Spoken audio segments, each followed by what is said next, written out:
अस्सलाम वालेकुम। मेरा नाम है जहाज़ेब हाशमी और ये है Toyota Prius X package 2023 model. ये टोयोटा प्रियस की 5th जनरेशन है जो कि वर्ल्ड वाइड 2022 में इंट्रोड्यूस कराई गई थी। 23 से प्रोडक्शन स्टार्ट हुई थी इसकी और ये गाड़ी 23 मॉडल ही है और पाकिस्तान में अब आ गई है। पाकिस्तान में इस तरह की कुछ ही गाड़ियां हैं और ये बिल्कुल लेटेस्ट शेप है प्रियस की। इसमें 2 इंजन आते हैं, 1800 सीसी और 2000 सीसी हाइब्रिड। ये गाड़ी 1800 हाइब्रिड है लेकिन 1800 में top of the line variant है और इसमें ऐसी बहुत सारी चीजें आती हैं जो कि इससे पहले इस साइज की कार ऑफर नहीं करती थी। जैसा कि इस गाड़ी में 360 डिग्री कैमरास आते हैं, एम्बिएंट लाइट्स आती हैं, डुअल जोन क्लाइमेट कंट्रोल है। इसमें और भी ऐसी बहुत सारी चीजें हैं जो इसकी वैल्यू को जस्टिफाई करती हैं। ये सब मैं कवर करूंगा इस रिव्यू के अंदर। फिलहाल अगर बात की जाए इस गाड़ी की प्राइस की तो इसकी डिमांड 1,75,00,000 रुपए है।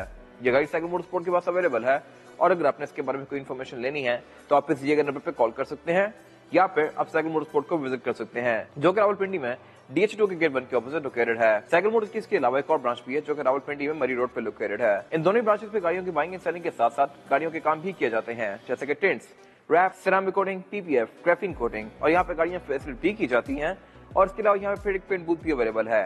तो गाड़ियों की बाइंग एंड सेलिंग या मॉडिफिकेशन के किसी भी तरह के काम के लिए cycle Motors and cycle motorsports is the place. Overall, it's a great Prius and today I'm going to review it. Alright, let's start with the exterior of this car. Prius ने इस जनरेशन में पूरी दुनिया को हैरान किया है अपनी लुक्स के लिहाज से।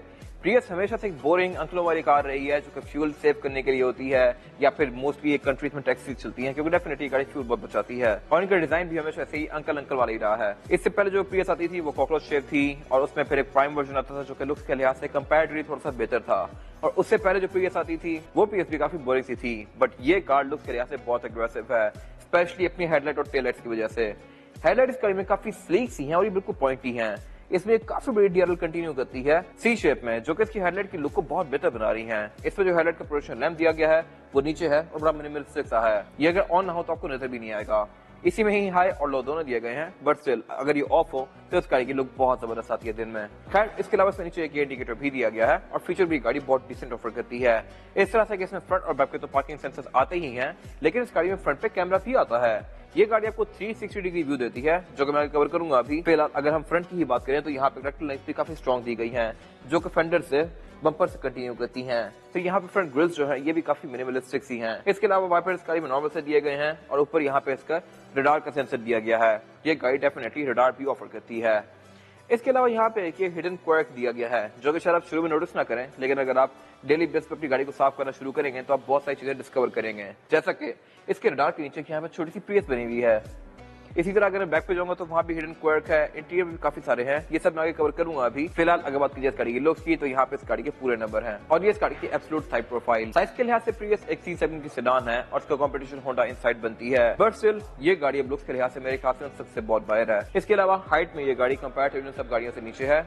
आप अगर इसको इन पर्सन एक्सपीरियंस करें तो आपको लिटरली ये गाड़ी काफी नीचे लगेगी। इसके अलावा इसके रेयर डोर्स भी अब बिल्कुल एक फ्रेश सी फील देते हैं। यहाँ पे कोई डोर हैंडल नहीं है। यहाँ पे भी टोयोटा ने एक और मजे की चीज इंटीग्रेट की है और वो ये है कि इसमें जो डोर हैंडल है वो यहाँ पे नहीं बल्कि ऊपर पिलर में दिया गया है जैसा कि विजल में आता है। इसको आप इलेक्ट्रॉनिकली अनलॉक कर सकते हैं लाइक दिस और अगर लेफ्ट की बैटरी डेड है तो आप इसको कैसे अनलॉक करेंगे। तब इसको अनलॉक करने के लिए नीचे यहाँ पे फिजिकल बटन दिया गया जिसको आप दबा के इसका डोर खोल सकते हैं लाइक दिस। फिर यहाँ पे फिजिकल रिलीज भी आता है। इसके अलावा बैक पे भी इसमें क्वार्टर ग्लास दिया गया है, फ्रंट पे भी दिया गया है और अगर बात की जाए गाड़ी के इस एंड की तो यहाँ भी सब कुछ काफी फ्लोई सा है। लेफ्ट पे सिर्फ इसका ये फ्यूल टैंक दिया गया है, राइट पे गाड़ी ब्लैंक है। इसमें PHV वर्जन भी आते हैं जिनमें वहां पे भी एक स्लॉट आता है। खैर इसके अलावा ये गाड़ी बैक पे शाफिनेटी ऑफर करती है और इसके अलावा इस गाड़ी के जो व्हील कप्स हैं ये ब्लैक हैं और मैंने व्हील कप्स बोला है, रिम्स नहीं बोला। उसकी वजह है इसमें ऊपर व्हील कैप दिए गए हैं प्लास्टिक के, इनको आप रिप्लेस भी कर सकते हैं और इसका एक पर्पस है। वो पर्पस क्या है मैं कवर करूंगा रियर्स वाले सेक्शन पे। और अगर बात की जाए इस गाड़ी के रेयर एंड की तो ये भी फ्रंट की तरह ही काफी ज्यादा एग्रेसिव है। इसके बैक पे ये टेल लैंप कंटिन्यू करता है एंड टू एंड जैसा कि मोस्टली इलेक्ट्रिक कार्स में आता है और इसके लुक को बहुत अच्छा बना रहा है। इसके अलावा फिर इसमें नीचे यहाँ पे कर्व दिया गया है जो कि टेल लाइट का नहीं है बट स्टिल इसकी लुक के साथ काफी अच्छे से ब्लेंड कर रहा है। नीचे यहाँ पे इंडिकेटर दिया गया है और रिवर्स दिया गया है और ओवरऑल इसकी लुक काफी एग्रेसिव आ रही है बैक से। इसके अलावा बैक पे ये गाड़ी स्लोपिंग शेप में आती है हर Prius की तरह। Prius usually sport back shape में ही आती है and this car is no different. Trunk unlock करने के लिए नीचे यहाँ पे हिडन रिलीज दिया गया है और ट्रंक कैपेसिटी इस गाड़ी की अच्छी खासी स्पेशियस है हर Prius की तरह। आप इसकी ट्रंक को केबिन के अंदर से भी एक्सेस कर सकते हैं और इसके अलावा यहाँ से भी डेफिनेटली। और इसका ट्रंक काफी डीप भी है और चौड़ा भी। यहाँ पे 4 से 5 लोगों का लगेज काफी आसानी से आ सकता है। फिर इसके अलावा इस गाड़ी में ट्रंक सेपरेटर भी आता है कंपनी से, जो कि स्पेसिफिक कार के केस में निकाला हुआ है। इसके अलावा नीचे फिर यहाँ पे एरिया दिया गया है जहाँ पे इसका स्पेयर टायर और टूल किट पड़ी हुई है। इसके अलावा इस गाड़ी के रेयर बेंच 360/40 स्प्लिट के साथ आते हैं। इनको फोल्ड करके आप इसकी ट्रंक कैपेसिटी को और भी ज्यादा खुला बना सकते हैं। रेयर विंडोज गाड़ी में प्रिंटेड है, बैक पे एक ब्रेक लैंप दिया गया है और इसके अलावा ये गाड़ी बैक पार्किंग सेंसर्स भी ऑफर करती है। फिर नीचे इसके ब्लैक कलर का पोर्शन दिया गया है जो कि इसकी लुक को और बेहतर बना रहा है, और इसके अलावा यहाँ पे कुछ खास है नहीं। इसके अलावा इसके रियर कैमरे के साथ एक इंटरेस्टिंग चीज भी आती है और वो है वॉशर। इसमें कैमरा तो यहाँ पे काफी छोटा सा दिया गया है, लेकिन साथ एक कॉस्टिक है। ये बेसिकली इसका कैमरा वॉशर है। ये चीज मैंने इससे पहले पोर्शन टाइकान में देखी है और ये मेरे ख्याल से एक इंटरेस्टिंग चीज है। ऑलराइट, अब अगर बात कीजिए इस गाड़ी के इंटीरियर की, तो इंटीरियर इस गाड़ी का लुक्स के लिहाज से पिछली किसी भी प्रीवियस से बहुत बेहतर है, क्योंकि इसका मीटर स्टीयरिंग के पीछे ही दिया गया है। इससे पहले प्रीवियस में मीटर सेंटर में आ रहा था। मेरे ख्याल से ये एक चीज बेहतर है और इसके अलावा यहाँ पे फीचर्स भी काफी अच्छे दिए गए हैं और एक्सटीरियर की तरह ही इंटीरियर में भी काफी सारी हिडन क्वर्ड्स दी गई हैं। जैसा कि एक तो इसकी जो यहाँ पे साइड ट्रे दी हुई है, इसके अंदर लिखा हुआ है #साइड ट्रे। इसी तरह अगर मैं इसका ग्लव कंपार्टमेंट खोलता हूँ तो इसके अंदर लिखा हुआ है #ग्लव बॉक्स। तो ये मेरे ख्याल से कुछ इंटरेस्टिंग चीजें हैं। और इसके अलावा इसका जो एमआई डिस्प्ले है, इसकी भी थीम्स चेंज होती हैं डिपेंडिंग अपॉन द डेट्स। खैर, इन सब पे मैं आगे बात करूंगा। अभी फिलहाल अगर बात कीजिए इस गाड़ी के स्टीयरिंग व्हील की, तो स्टीयरिंग व्हील इस गाड़ी का पूरा ही लेदर स्टिच है और ये यूनिक है as compared to any other car of Toyota. मैंने ये स्टीयरिंग पहली बार देखा है इसी कार में। और इसके अलावा इसका डिजाइन अनकन्वेंशनल सा है, इस तरह से कि इसमें लेफ्ट पे काफी सारे कंट्रोल्स दिए गए हैं और राइट पे भी। राइट पे जो कंट्रोल्स हैं ये इस गाड़ी के क्रूज कंट्रोल के हैं, लैंड डिपार्चर असिस्ट के हैं और क्रूज कंट्रोल के हैं। और इसके अलावा लेफ्ट पे जो कंट्रोल्स दिए गए हैं, यहाँ से आप इसके एमआईडी के बीच में नेविगेट कर सकते हैं। इसके अलावा इसके स्टीयरिंग की जो शेप है ये बिल्कुल स्ट्रेट सी है। यहाँ से एक स्ट्रेट सा स्टीयरिंग शुरू होता है और वो फिर एंड में मीटर तक कंटिन्यू करता है। इसी तरह अगर आप इसको टर्न करते हैं तो भी एक बॉक्सी सा स्टीयरिंग व्हील मोड़ा होता है। तो ये मेरे ख्याल से थोड़ी सी डिफरेंट चीज है। बाकी इसके पीछे इसकी हेड के कंट्रोल दिए गए हैं, हेडलाइट्स के कंट्रोल भी इसमें डिफरेंट आ रहे हैं। ये विड्थ में, एक्वा में, इस कार में, ये बड़ी कार्स में सेम ही है, लेकिन इससे पहले किसी कार में नहीं आते थे।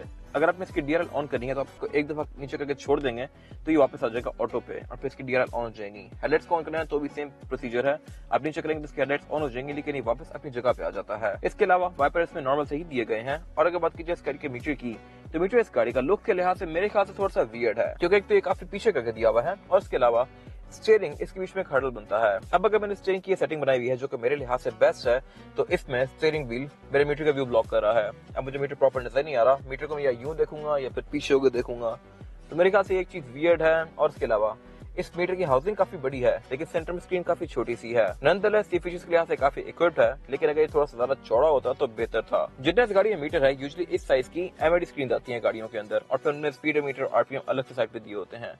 खैर, ये आपको स्टैट्स काफी सारी शो करवाता है इस गाड़ी की, जैसे कि ट्रेस, एवरेज किलोमीटर पर लीटर, आउटसाइड टेम्परेचर, गाड़ी का स्पीडोमीटर को आप कॉन्फ़िगर भी कर सकते हैं, जैसे कि आप इसका सिंपल व्यू रख सकते हैं या फिर यहाँ पे हाइब्रिड की स्टैट्स देख सकते हैं।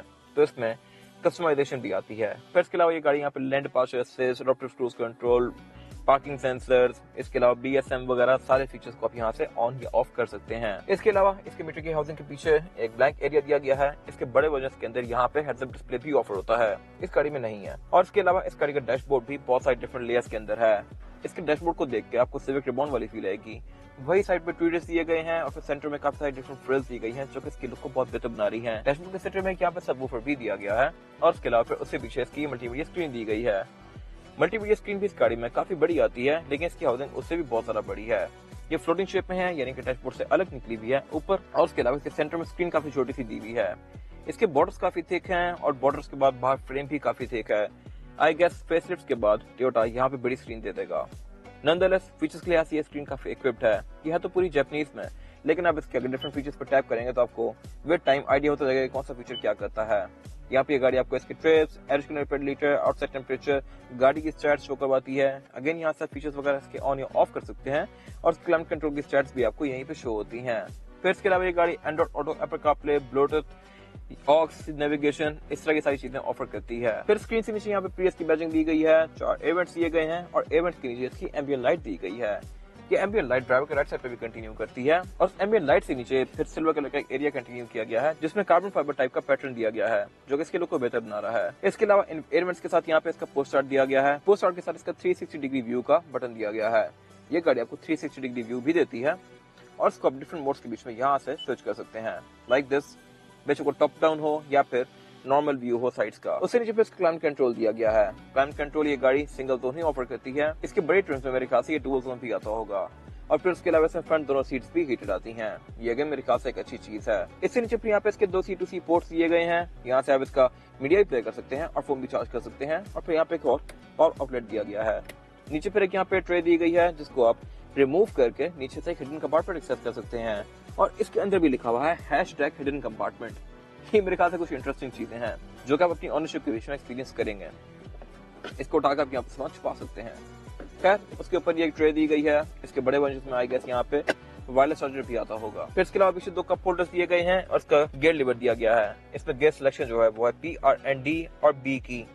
इसमें गियर सिलेक्टर भी पहले वाली प्रियस जैसा ही आता है, यानी कि ये फिक्स्ड है और आप जैसे गियर लगाएंगे तो ये वापस अपनी जगह पे आ जाएगा लाइक दिस। लेकिन इसका डिजाइन काफी डिफरेंट है और ये सेंटर में यहाँ पे ऊपर दिया गया है। उससे पीछे पर इसका ड्राइव मोड सिलेक्टर दिया गया है और उसके साथ यहाँ पे इसकी पार्किंग ब्रेक दी गई है जो कि इलेक्ट्रॉनिक ही है।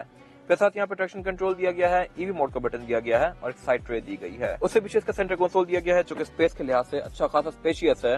और यहाँ पे 2 C2C पावर आउटलेट दिए गए हैं जहाँ से आप अपना फोन वगैरह चार्ज कर सकते हैं। इसके अलावा ये लेदर की फिनिश में है। सेम लेदर इसका डोर्स के अंदर भी दिया गया है लेकिन सीट्स पे नहीं दिया गया। सीट्स स्पेसिफिक कार में फैब्रिक की फिनिश में है और ये फैब्रिक डुअल कॉम्बिनेशन में है, ग्रे और ब्लैक के।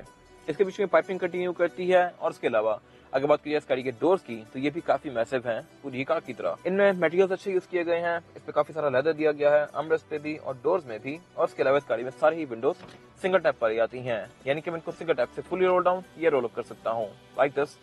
और इसके अलावा इस गाड़ी के साइड मिरर भी रिट्रैक्टेबल हैं और एडजस्टेबल भी हैं, प्लस ये हीटेड भी हैं। इसके अलावा यहाँ पे कुछ और कंट्रोल्स दिए गए हैं जैसे ऑटो लेवलिंग हेडलाइट के, फ्यूल डोर को खोलने का, AC 100 वोल्ट पावर आउटलेट को यहाँ से ऑन या ऑफ कर सकते हैं। और इसके अलावा फिर यहाँ पे इसके कुछ और बटन दिए गए हैं जहाँ से आप इसकी मीटर की ब्राइटनेस को कम या ज्यादा कर सकते हैं। फिर इसके अलावा वैनिटी मिरर गाड़ी ड्राइवर और पैसेंजर दोनों के लिए ऑफर करती है विद अ लाइट जो कि ऑटोमेटिकली ऑन होती है। और फिर सेंटर में कुछ केबिन लाइट्स दी गई हैं जिनको आप टच से ऑन करेंगे लाइक दिस। और इनका इफेक्ट काफी मजेदार है। स्पेसिफिक कार के केस में यहाँ सेंटर पे कुछ भी नहीं आया हुआ, यहाँ टॉप वाली गाड़ी है। कुछ गाड़ियों में सनरूफ भी आती है, कुछ गाड़ियों में पैनोरामिक रूफ भी आती है। रेडियो मिरर इस गाड़ी का ऑटो डिमिंग वाला है और इसके अलावा यहाँ पे कुछ खास है नहीं। इसके बाद अगर बात कीजिए इस गाड़ी में रेड पैसेंजर्स के लिए सीटिंग कैपेसिटी की बैक पे काफी स्पेशियस है। मेरे पास यहाँ पे लेग रूम का बिल्कुल भी कोई इशू नहीं है और हेडरूम का भी। लेकिन अगर मैं 6 फुट प्लस हूँ तो मुझे यहाँ पे थोड़ा सा इशू होगा। ये गाड़ी कंपैरेटिवली पिछली किसी प्रिया से थोड़ी सी ज्यादा लोवर्ड है। लुक्स के लिहाज से काफी अच्छा है लेकिन कैबिन स्पेस थोड़ी कॉम्प्रोमाइज करता है। खैर, इसके अलावा फ्लोर बेड यहाँ पे ऑलमोस्ट फ्लैट आता है। आप यहाँ पे 3 लोग बिठा सकते हैं लेकिन ज्यादा कंफर्टेबल नहीं होंगे। आइडियली ये गाड़ी 2 लोगों के लिए डिजाइन की गई है बैक पे। इसके अलावा फीचर भी ये गाड़ी बैक पे डिसेंट ऑफर करती है। इस तरह से कि इसमें एक 100 वोल्ट का पावर आउटलेट दिया गया है और इसके अलावा एक ब्लैंक स्विच है जहाँ पे इसके बड़े वर्जन के अंदर कुछ और फीचर्स भी आते होंगे। फिर इसके अलावा सेंटर में इसका सेंटर कंसोल दिया गया है जिसको मैं यहाँ से निकाल के एज एन आर्मरेस्ट यूज कर सकता हूँ और इसमें 2 कप होल्डर्स भी दिए गए हैं। फिर ये गाड़ी 3 हेडरेस्ट भी ऑफर करती है, एसएलएक्स के पोर्ट्स भी ऑफर करती है, सीट बेल्ट भी ऑफर करती है और इसमें बैक पे एयरबैग्स भी आते हैं। फिर ऊपर यहाँ पे केबिन लाइट्स दी गई हैं जो कि LED में है और ये काफी मिनिएचर सी हैं। इसके अलावा ये विंडोज की बैक पे पावर ही आती हैं, इनको आप सिंगल टैप से फ्री रोल अप कर सकते हैं लाइक दिस। और इसमें आर्मरेस्ट पे भी लेदर आता है। कुछ गाड़ियां यहाँ पे चिप आउट कर जाती हैं जैसे कि CHR, इसमें यहाँ चिप आउट नहीं किया गया और इसके अलावा यहाँ पे कुछ खास है नहीं। इसके बाद अगर बात की इस गाड़ी के पावर यूनिट की यानी कि इंजन की, तो इसमें 2 मेरे इंजन आते हैं, 2000 सीसी और 1800 सीसी। ये स्पेसिफिक कार एक्स पैकेज है यानी कि इसमें इंजन 1800 सीसी है। ये इंजन वही है जो कि पहले प्रीवियस में आता था लेकिन इसकी जनरेशन इंप्रूव की गई है और इसमें काफी सारी और ज्यादा इंप्रूवमेंट्स की गई हैं। यही इंजन कोरोला क्रॉस में भी आता है। ये भी 2ZR FXE इंजन है यानी कि 1800 सीसी हाइब्रिड और ये गाड़ी कंबाइंड 138 हॉर्स पावर प्रोड्यूस करती है जो कि सफिशिएंट है बॉडी साइज के लिहाज से। और उसके अलावा ये गाड़ी क्योंकि हाइब्रिड है तो इसकी power delivery comparatively simple combustion engine से थोड़ी सी ज्यादा तेज होती है, यानी कि ये गाड़ी अगर फुली चार्ज हो तो ये गाड़ी कंपैरेटिवली सिविक या ग्रैंड से तेज होने वाली है। इसके अलावा ये गाड़ी आपको तकरीबन 20-22 की एवरेज आराम से देगी। लॉन्ग पर ये गाड़ी 25-26 भी जा सकती है डिपेंडिंग अपॉन ड्राइविंग पैटर्न, कम भी हो सकती है अगर आप इसको बहुत तेज चलाएंगे तो। इसके अलावा फिलहाल ये गाड़ी स्टार्ट है लेकिन अभी इलेक्ट्रिक मोटर पे है तो इसकी कोई साउंड नहीं है। जब इसकी इलेक्ट्रिक मोटर की बैटरी नीचे जाती है तो फिर ये ऑन हो जाती है और उसको चार्ज करती है। खैर, ट्रांसमिशन की गाड़ी CVT ऑफर करती है। CVT ट्रांसमिशन के ऊपर इसकी इलेक्ट्रिक मोटर माउंटेड है और ये गाड़ी काफी सारा डिस्टेंस इंजन स्टार्ट के बगैर ही कर सकती है। इसके अलावा इस गाड़ी में ABS, traction control, driving modes, इस तरह की बहुत सारी चीजें आती हैं जो कि इसकी राइड को बेहतर बनाती हैं। लेकिन इसमें एक EV मोड भी आता है जो कि अगेन एक मजे की चीज है। बाकी इसके बोनट के अंदर कोई इंसुलेशन नहीं दी गई, अगर होती तो मेरे ख्याल से अच्छी बात थी। इसके अलावा इंजन केबिन इसका काफी टाइटली पैक्ड है, इंजन इसमें काफी अच्छा खासा बड़ा होता है और यहाँ पे भी ये प्रीवियस की बैजिंग दी गई है। इसके अलावा यहाँ पे कुछ खास है नहीं। इसके बाद अगर बात कीजिए इस गाड़ी की टायर साइज की तो टायर साइज जो ऑफर करती है प्रीवियस ये है 195, 60 और 17। इसमें 17 इंच का रिम दिया गया है कंपनी से ही, पहले 16 के आते थे या 15 के आते थे।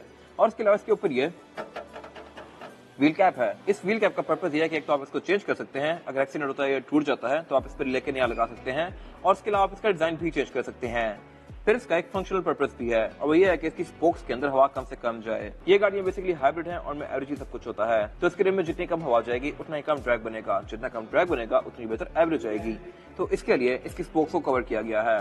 फिर इसके अलावा इस व्हील कैप के अंदर ईपीएस की बैजिंग भी दी गई है। और अगर बात कीजिए टायर की, तो टायर डनलॉप एनासेफ है, जो कि एक अच्छा टायर है और आपको 40-50 हजार किलोमीटर तक एक अच्छी राइड प्रोवाइड करेगा। इसके अलावा ये गाड़ी all wheel disc brake offer करती है, ट्रैक्शन कंट्रोल ऑफर करती है, ड्राइव मोड्स ऑफर करती है, ईपीएस स्टीयरिंग ऑफर करती है, एबीएस ऑफर करती है, और इसके अलावा और भी कुछ इसमें चीजें आती हैं जो कि राइड को और ज्यादा अच्छा बनाती हैं। इसके अलावा यहाँ पे कुछ खास है नहीं। ये था आज का रिव्यू। अगर आपको रिव्यू पसंद आया है तो इस रिव्यू को लाइक कीजिए, मेरे चैनल को सब्सक्राइब कीजिए, और अगर आपके पास गाड़ी से रिलेटेड कोई भी राय है तो उसको कमेंट सेक्शन में शेयर जरूर कीजिएगा, ताकि वो लोग जो गाड़ी लेने वाले हैं वो आपकी राय से फायदा उठा सकें। अपना ख्याल रखिएगा। Thank you.